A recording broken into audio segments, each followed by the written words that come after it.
欢迎大家回到我想长知识，我是9V，我是史提。我想长知识的第一部影片呢，我们收到了非常多的回应，那我们非常感谢大家的意见，我们也会持续的改进。不过我们长知识的影片主要就是想要用大家都听得懂的话去解释一些资讯工程领域的东西。那些敲碗说要看我们讲的 tree 啊，或者是 Python 的那些程式啊，敬请期待，有可能会有。好啦，我们要今天的主题。我们今天的主题是什么是软体，什么是韧体，什么是硬体呢？没错，软体跟硬体我们比较常听到，但是韧体这个东西好像就比较少见。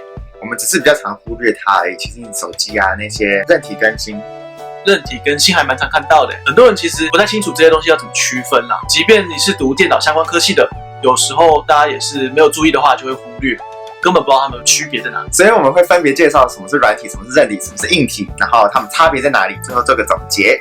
希望大家看完这部影片之后，就可以很清楚的知道他们在干嘛。其实硬体就是比较能理解啦，硬体就是摸得到的东西，看得到的东西。比如说你的电脑的 CPU、记忆体，还有硬碟或者是键盘，它们其实都是硬体。那软体呢，则是虚拟的、无形的东西，跑在电脑的上面、手机上或是云端上、伺服器上这些应用程式，它就属于软体。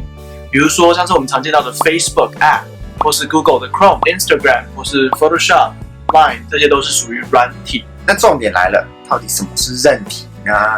韧体它顾名思义就是又软又硬。韧体是跟硬体最直接接触的一种软体，所以它其实是软体，但是是比较特殊的一种软体。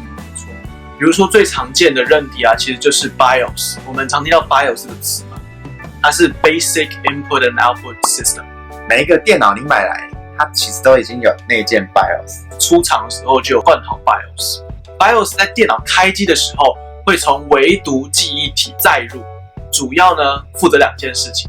第一件检测硬体，那第二件事情呢，就是移交硬体控制权。那第一个检测硬体的动作呢，叫做 Power on Self Test， 就是在开机的时候，它会检查所有硬体该存在的有没有存在。除此之外，它也会去检查有没有多连接上的这些硬体，比如说你插了一个键盘，插了一个滑鼠，这些它会去做检查。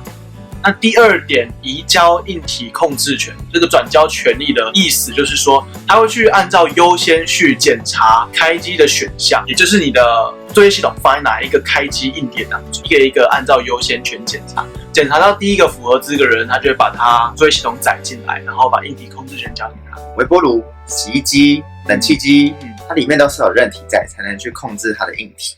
总结来说，看得到、摸得到的就是硬体。看不到、摸不到的就是软体。没错，那韧体它是特别的软体，特别到我们独立为了它取了一个名字，叫做 firmware 韧体。如果分层来看的话，软体、韧体、硬体它们之间的关系就会长这样子。没错，韧体它是比一般的软体应用程式还要更接近硬体的部分。所以如果以后有人跟你说他是韧体工程师，他就是写比较靠近硬体那边的软体，他不是写靠近使用者的那些软体。没错，那如果是软体工程师的话，它就比较有可能是写贴近终端使用者，比如说像是你常用的 Google Maps， 或是一些行动支付软体啊、社交媒体啊，或是相机，就是偏软体。看完以上的介绍，有没有更了解软体、韧体、硬体之间的关系跟定义了呢？如果喜欢我们的影片的话，记得帮我们按个喜欢，在粉丝专页上帮我们按一个赞，然后分享给你的好朋友们。下个影片见喽，拜。